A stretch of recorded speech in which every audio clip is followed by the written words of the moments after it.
సంవత్సరాల తరబడి ఎన్ని మందులు వాడినా మీ మోకాల నొప్పులు తగ్గట్లేదా? ప్రాణ పెయిన్ క్లినిక్ లో అత్యాధునిక చికిత్స. వెల్కమ్ టు సుమంటి నేను మీ సుమంటి వినాగ్. కోల్కతా ఇన్సిడెంట్కి సంబంధించినటువంటి వాటిల్లో సందీప్ ఘోష్కి డెత్ పెనాల్టీ వేసే అవకాశం ఉంది అని చెప్పేసి కొన్ని న్యూస్ అయితే వస్తూ ఉన్నాయి.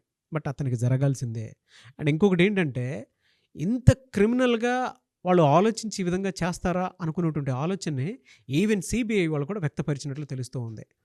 అంటే ఒక్కొక్క మనిషి ఎంత క్రూరంగా ఆలోచించి సాక్ష్యాలు లేకుండా, సాక్ష్యాలు కనిపించకుండా అభిజిత్ మండల్తో కలిసి ఈ విధంగా చేస్తారా అనేటువంటి విషయాన్ని వ్యక్తపరుస్తూ ఉంటే నిజంగా చాలామందికి ఇంత జరిగిందా, ఒక కేసులో ఇన్ని రకాలైనటువంటి కోణాలు ఉన్నాయనేటువంటి విషయం మనకి తెలియక మానదు, ఆశ్చర్యకరానికి గురి చేయక మానదనమాట.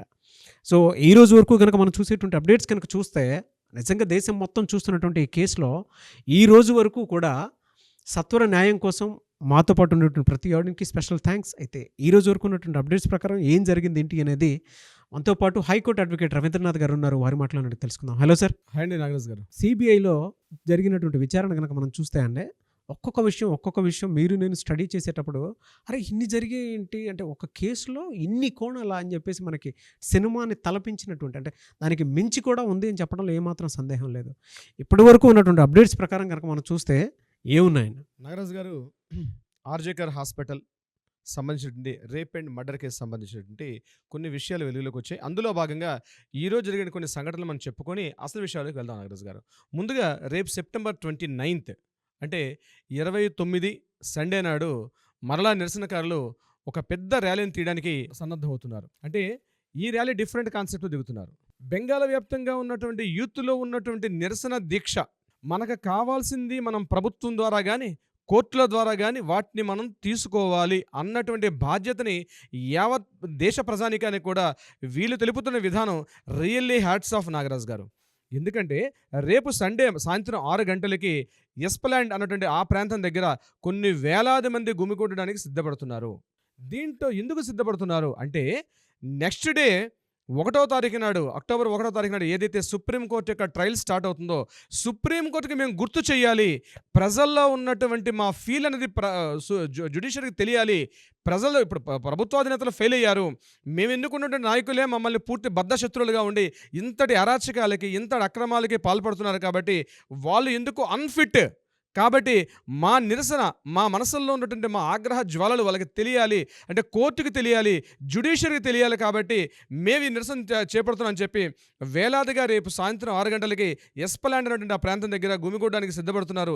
ఈ ప్రాంతం ఆల్రెడీ మొన్న రీసెంట్గా మనోజ్ కుమార్ వర్మ గారు ఇక్కడ నిషేధాజ్ఞలు ఇచ్చారు. అయినప్పటికీ కూడా మాకు ఆ నిషేధాజ్ఞలు ఏం వర్తించవు, మా యొక్క నిరసన మేము శాంతియుతంగా తెలుపుతున్నాం, మమ్మల్ని మీరు అడ్డగించకండి అని చెప్తూ రేపు సెప్టెంబర్ 29 సాయంత్రం 6 గంటలకి వీళ్ళు మేము ఒక్కరమే కాదు, మాతో పాటు యావత్ ప్రజలందరూ కూడా వాలంటీర్గానండి, కేవలం మేము వైద్య విద్యార్థులుగా మేము చేయాల్సింది మేము చేస్తాం, కానీ ఇందులో ప్రజలు స్వచ్ఛందంగా ఎక్కడెక్కడున్న వాళ్ళు అక్కడెక్కడే లైట్లు వేసి సాయంత్రం క్యాండిల్ లైట్స్ వెలిగిస్తూ justice Abhaya, Abhaya for justice ఏకైక నినాదం, మనందరికీ ఏకైక నినాదం కావాలి. ఏదైతే అమ్మాయి చనిపోయిందో ఆ అమ్మాయికి న్యాయం జరగాలి, ఎవరైతే ఇందులో ఉన్నటువంటి కల్పిట్స్ కావచ్చు, ఎక్యూజ్డ్ కావచ్చు వీళ్ళందరికీ సరైనటువంటి శిక్ష జరగాలి, శిక్ష పడాలి అన్నటువంటి ఏకైక నినాదంతో మేమందరం చేస్తున్నాం. ప్రజలందరూ కూడా దీనికి మద్దతు తెలపాలని ఒక సెంటెన్స్గా వాళ్ళు చెప్పడం జరిగింది. బహుశా రేపు సాయంత్రం జరగబోయే 6 గంటలకి ఈ నిరసన మాత్రం డెఫినెట్గా ఒక రిమార్కబుల్ అవుతుంది. ఎంటైర్ బెంగాల్ హిస్టరీలో రేపు జరగబోయే ఒక మార్చ్ ఏదైతే ఉంటుందో, it's not a March, it's ఒక నిరసన డెఫినెట్గా ఒక రిమార్క్ అయ్యే అవకాశం అయితే ఉంటుంది నాగరాజ్ గారు. ముఖ్యంగా దీన్ని జ్యుడిషియరీకి గుర్తు చేయడానికి మేము చేస్తున్నాం. ఆ సెంటెన్స్ వాళ్ళు వాడారు చూడండి, మేము న్యాయ వ్యవస్థ ఏదైతే నెక్స్ట్ డే 1వ తారీఖు నాడు అక్టోబర్ 1న ఏదైతే జస్టిస్కి వెళ్తున్నారో మా నిరసన గుర్తుపెట్టుకోవాలి, మా ఆగ్రహాన్ని గుర్తుపెట్టుకోవాలి, మా ఆవేశాన్ని గుర్తుంచుకోండి అని చెప్పి ఒక నిరసన తలపెట్టే వ్యవస్థను చేయబోతున్నారు సెప్టెంబర్ 29 నాడు ఈ నిరసనకారులు. ఇది ప్రధానంగా ఇంపార్టెంట్. రెండవది, ఒక వినూత్న సంఘటన జరిగింది. ఆ సంఘటన ఎక్కడంటే, కాలేజ్ ఆఫ్ మెడిసిన్ మరియు సాగర్ దత్తా హాస్పిటల్లో ఒక 30 ఏళ్ళ అమ్మాయి కొన్ని అనివార్య కారణాల వల్ల హాస్పిటల్లో అడ్మిట్ అయింది. ఆ అమ్మాయికి ఫీవర్ ఉంది, హైయెస్ట్ టెంపరేచర్ ఫీవర్ ఉంది, లూజ్ మోషన్స్ అవుతున్నటువంటి కారణంతో హాస్పిటల్లో అమ్మాయి అడ్మిట్ అయింది. అడ్మిట్ అయిన 2.5 hours తర్వాత ఆ అమ్మాయి చనిపోయింది. చనిపోతే ఆమెతో వచ్చినటువంటి బంధువులందరూ కూడా సుమారుగా ఒక 20 మంది కలిసి మూకుమ్మడిగా ఈ సాగర్ దత్తా హాస్పిటల్ మీద అటాక్ చేసి చాలామంది జూనియర్ డాక్టర్స్ మీద చేయి చేసుకునే పరిస్థితి వచ్చింది. చాలామందిని కొట్టారు. ఇది చిన్న విషయం కాదు. దీన్ని చాలా సీరియస్గా తీసుకున్నటువంటి జూనియర్ డాక్టర్స్ యొక్క బృందం ఇది మేము ఆల్రెడీ చెప్తున్నాము. ప్రతి హాస్పిటల్లో గవర్నమెంట్ ఆధ్వర్యంలో నడుస్తున్నటువంటి ప్రతి హాస్పిటల్లో మాకు సెక్యూరిటీ లేదు, మమ్మల్ని సెక్యూరిటీ ప్రొటెక్ట్ చేయకపోతే మేము మా విధుల్ని సరిగ్గా నిర్వర్తించుకోలేమని చెప్పి ఎప్పటికప్పుడు ప్రభుత్వాన్ని హెచ్చరిస్తున్నప్పుడు కూడా వాళ్ళు దీన్ని సరైన విధానంలో సరైన పందాలు నడిపించలేక ఏదో జస్ట్ ఒక తూతూ మంత్రంగా ఒక కమిటీ వేసి విడిచిపెడుతున్నారు తప్పించి దీన్ని ఎక్కడ వాళ్ళు క్లియర్గా చేసుకోవట్లేదు అని వాళ్ళు ఎప్పుడే చెప్పడం జరిగింది. దీన్ని రీసెంట్గా ఆల్రెడీ చెప్తున్నారు. ఈరోజు కొంతమంది జూనియర్ వైద్యాధికారులు కొంతమంది గాయాలు పాల్పడిన సంఘటన కూడా జరిగింది. ఎప్పుడైతే సిఎస్ఎఫ్ జవాన్లు ఎప్పుడైతే వచ్చింది ఈ దాడిని అడ్డుకోకపోతే ఇంకా దారుణమైన కూర్చొని ఆ హాస్పిటల్లో జరిగేది. సో దీన్ని ఇమీడియట్గా మమతా బెనర్జీ ప్రభుత్వానికి వాళ్ళు చెప్తూ ఇటువంటి దుశ్చర్యగా ఇంకో సందర్భంలో జరగలిగితే మేము డెఫినెట్గా మొత్తం రాష్ట్ర వ్యాప్తంగా ర్యాలీని నిర్వహిస్తాము. మీ పార్టీ మీద మీరు ఒక స్టేట్ హెల్త్ మినిస్టర్గా మీరు ఉంటూ కూడా మీరు పూర్తిగా ఫెయిల్ అయ్యారు కాబట్టి మీరు దీన్ని ఇప్పుడు ఫుల్ స్టాప్ పెట్టాల్సిన బాధ్యత ఉందని నిరసనకారులు గట్టి వాయిస్తో హోరెత్తి చెప్పడం జరిగింది. నాగరాజ్ గారు, అభిజిత్ మండల్ సందీప్ ఘోష్తో పాటు అరెస్ట్ చేసిన అభిజిత్ మండల్ కూడా హెల్త్ ఆరోగ్యం బాగాలని చెప్పి నిన్న హుటాహుటిని ఆయనకి హాస్పిటల్ అడ్మిట్ చేయడం జరిగింది. ఆయనకి ఆల్రెడీ హాస్పిటల్లో ట్రీట్మెంట్ జరుగుతోంది. ఈ విషయంలో ఉంటే మరొక ముఖ్యమైనటువంటి విషయం, సందీప్ ఘోష్కి పూర్తిగా డెత్ పెనాల్టీ, ఉరిశిక్ష ఖరారు అన్నటువంటి పవనాలు ఆల్రెడీ వీస్తున్నాయి. ఆల్మోస్ట్ కన్ఫర్మ్ అయింది. సందీప్ ఘోష్ అనే వ్యక్తి కీలకమైన సూత్రధారి, పాత్రధారి అంతా కూడా సందీప్ ఘోష్ అని చెప్తూ total entire Bengal news magazines అన్నీ కూడా సందీప్ ఘోష్ యొక్క ప్రధాన నిందితుడు, ఇతనికి ఉరిశిక్ష ఖాయం, రేపు అక్టోబర్ 1 రిలీజ్ అవబోతున్నటువంటి ఏదైతే తీర్పుల్లో సుప్రీంకోర్టు ట్రయల్స్లో భాగంగా ఆల్రెడీ అక్కడ కన్ఫర్మేషన్ వచ్చే అవకాశం ఉంది. ఎట్ ద సేమ్ టైం ఏదైతే స్టేట్ హైకోర్టులో సందీప్ ఘోష్ షెల్డా కోర్టులో ఏదైతే న్యాయ విచారణ జరుగుతుందో దీనికి సంబంధించి సీల్డ్ కవర్లోని ఇన్ఫర్మేషన్ కూడా సందీప్ ఘోషే పూర్తిగా బాధ్యుడు అనే విషయం మీద ఉరిశిక్ష ఖరారు, no doubt at all, death penalty is the confirmed అన్న విషయం టోటల్ ఎంటైర్ బెంగాల్ వ్యాప్తంగా న్యూస్ మ్యాగజైన్స్ అన్నీ కూడా కన్ఫర్మేషన్ చేశాయి. ఆల్రెడీ మనకు కావాల్సిన ఇన్ఫర్మేషన్ జ్యుడిషియరీ ఇవ్వాల్సిన జడ్జిమెంట్ కన్నాను బిఫోర్ ఆ జడ్జిమెంట్ వచ్చినట్టుగా రేపు చాలామంది ఈ నిరసనలో భాగంగా చాలామంది కొవ్వొత్తులు క్యాండిల్ వెలిగించి పూర్తిగా ఒక దుర్మార్గుడు చనిపోతాడు, ఒక మహిషాసుర మర్దిని, దుర్గా నవరాత్రుల్లో భాగంగా మహిషాసుర మర్దిని సంహారం ఏదైతే జరిగిందో అలాంటి రాక్షసుడిని ఈ దుర్గామాత అవతారమైనటువంటి అభయ పూర్తిగా సంహరించింది అన్నటువంటి ఒక పానిక్ సిచ్యువేషన్లోకి ఎంటైర్ వెస్ట్ బెంగాల్ వ్యాప్తంగా ముందే సంబరాలు జరుపుకునే పరిస్థితి వచ్చింది. దీనిలో భాగంగా మాకు దుర్గా నవరాత్రులు కూడా అవసరం లేదు, ఇప్పుడు జరుగుతున్న సంఘటన మాకు దుర్గా మంచ్ అంటారు దీన్ని. ఆ దుర్గా మంచ్ అనేది మేము ఈరోజు సెలబ్రేట్ చేసుకోబోతున్నాం. నవరాత్రుల్లో ఒక మహిషాసురుడు సంహారం జరిగింది, మాకు రిలీఫ్ జరిగిందని వేలాదిగా టోటల్గా ప్రజలు అందరూ కలిసి దీని ఒక ఉత్సవాన్ని జరుపుకునే సందర్భంలో ఇమ్మీడియట్గా అక్టోబర్ 1 వచ్చే తీర్పు కన్నా ముందే ఈ సన్నాహాలు జరుపుకుంటున్నారు. సో ఇదంతా చూస్తుంటే మనకు తెలిసిన విషయం ఏంటంటే సందీప్ ఘోష్కి ఉరిశిక్ష ఖరారు అన్నది బహుశా 100కి 99.999 కన్ఫర్మేషన్ వచ్చింది. అసలు ప్రతి ఒక్కరూ సార్ అంటే లోపల మనోభావాలతోటి ఎదురు చూస్తున్నటువంటి తీర్పు కోసం ఎవరైతే ఉన్నారో వాళ్ళు ఇతనికి ఉరిశిక్ష పడాలి అని చెప్పేసి కోరుకున్నటువంటి ప్రతి ఒక్కరికి ఇది మంచి ఊరట కలిగించేటువంటి అంశం. అట్ ద సేమ్ టైం న్యాయం జరుగుతోంది అండ్ ప్రతి ఒక్కరు కూడా న్యాయ వ్యవస్థలను ఎవరైతే నమ్ముకుని ముందుకు వెళ్తూ ఉన్నారో హోప్ క్రియేట్ చేసుకొని జీవితాన్ని కొనసాగిస్తూ ఉన్నారో వాళ్ళందరికీ కూడా ఈరోజు జరిగేటువంటిది అంటే మీరు ఏదైతే చెప్పారో ప్రతి ఒక్కరికి కూడా ఒక హోప్ని డెఫినెట్గా కలగజేస్తుందండి. ఎందుకు అనంటే న్యాయం ఇంకా బతికే ఉంది అని చెప్పేసి చెప్పడంలో ఏమాత్రం సందేహం లేదు. మేరా భారత్ మహాన్ అని చెప్పేసి చెప్తూ ఉంటారు కదా. ఎక్సలెంట్. ఇది గనక ఇది జరిగిన తర్వాత సార్ ప్రతి ఒక్కరు కింద కామెంట్ బాక్స్లో అయినా సరే అండి రేపటి రోజున చరిత్రకు నాంది మన భారతదేశంలో ఇలాంటివి జరిగితే డెఫినెట్గా అంటే ప్రపంచ దేశాల గురించి కొన్ని దేశాల గురించి మనం మాట్లాడుకుంటూ ఉంటాం. అలాంటిది ఈరోజు ఇన్సిడెంట్లో కనుక అది కనుక డెఫినెట్గా 100% అది జరిగేలానే అది ఉంది కాబట్టి ఫ్యూచర్లో మన దేశం గురించి కూడా ప్రతి ఒక్కరూ మాట్లాడుకుంటూ ఉంటారండి. అన్యాయం జరిగితే ఇండియా కూడా ఎవరిని వదిలిపెట్టదని చెప్పేసి చెప్పడంలో మాత్రం సందేహం లేదు.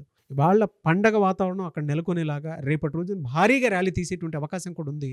అండ్ ప్రతి ఒక్కరూ కూడా ముందే దసరాను జరుపుకునే అవకాశం ఉంది అనేటువంటి విషయం చెప్పడంలో ఎటువంటి న్యూస్లు ఆనందదాయకం శుభదాయకం చెప్పడంలో ఏమాత్రం సందేహం లేదు. Really hats off to you అండి.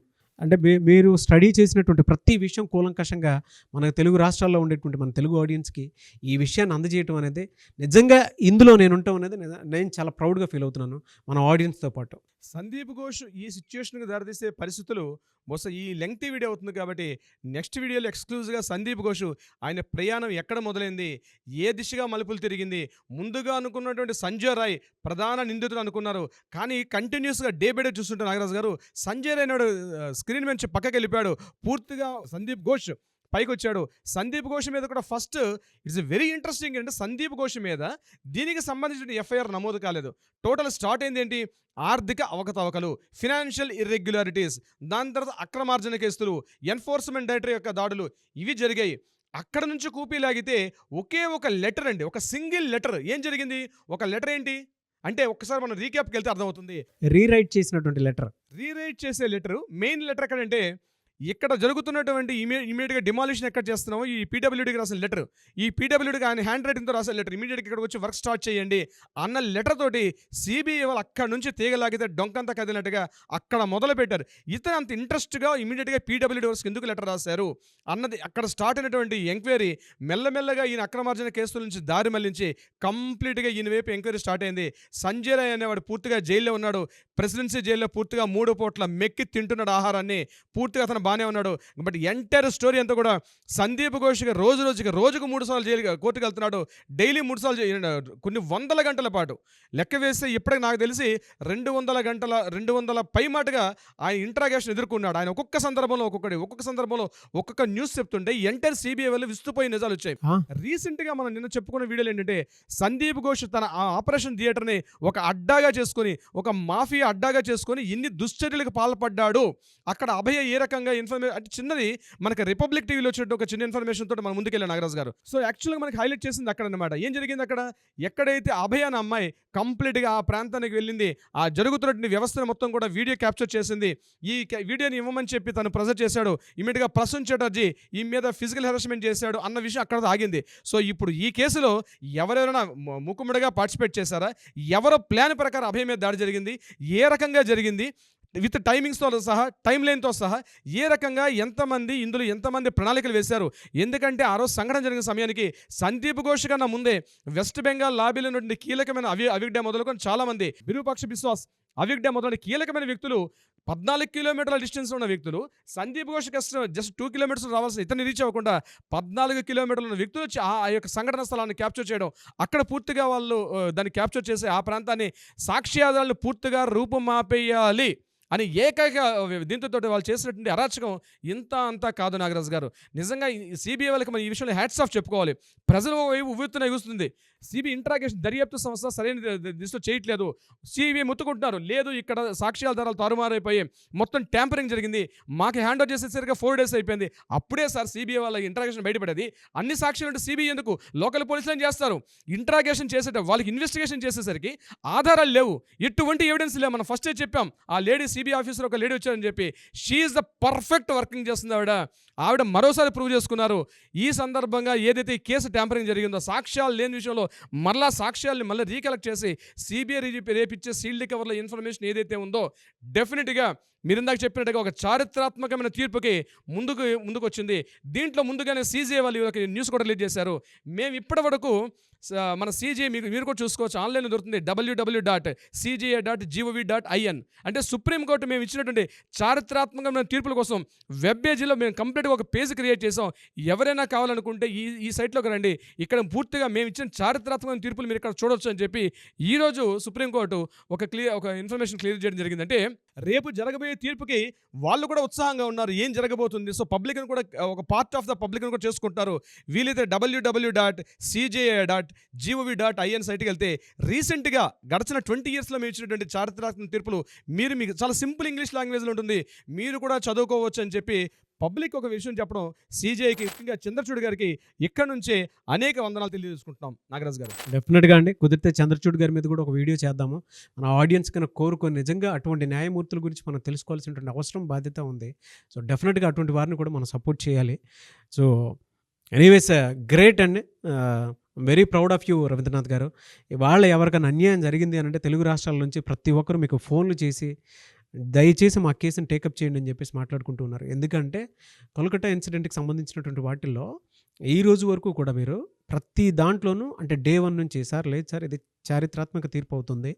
మంచికి నాంది పలికేలా దేశం మొత్తం చర్చించుకుంటారు. మనం చేద్దాము. నేను టైం స్పెండ్ చేస్తానని చెప్పేసి అక్కడికొచ్చి కూర్చొని టైం స్పెండ్ చేసి మరి దీనికి సంబంధించిన ప్రతి ఒక్క అప్డేట్‌ని చాలా డీటెయిల్‌గా ఇచ్చారు. అండ్ అందులోనూ అది చూసిన తర్వాత ఇవాళ తెలుగు రాష్ట్రాల్లో ఎక్కడ అన్యాయం జరిగినా సరే డెఫినిట్‌గా మిమ్మల్ని కలిసి ఏ రకంగా అయినా సరే జస్టిస్ మేము కూడా తీసుకోవాలి అనుకున్నటువంటి ఉద్దేశంతోటి కాల్ చేసి మరి మీ దగ్గరకు వస్తూ ఉన్నారు. అంటే I'm very proud of you. అంత పెద్ద రెస్పాన్సిబిలిటీని కూడా క్రియేట్ చేసుకున్నందుకు, ఆడియన్స్ ఇచ్చినందుకు అండ్ ఆడియన్స్‌కి కూడా స్పెషల్ థ్యాంక్స్ అండ్ మీకు కూడా స్పెషల్ థ్యాంక్స్ అండి. Thank you. డెఫినెట్‌గా దీనికి సంబంధించినటువంటి వాటిల్లో we want justice, we demand justice డెఫినెట్‌గా జరుగుతుంది. Thank you so much Ravindranath గారు. Thank you so much Nagaraju గారు.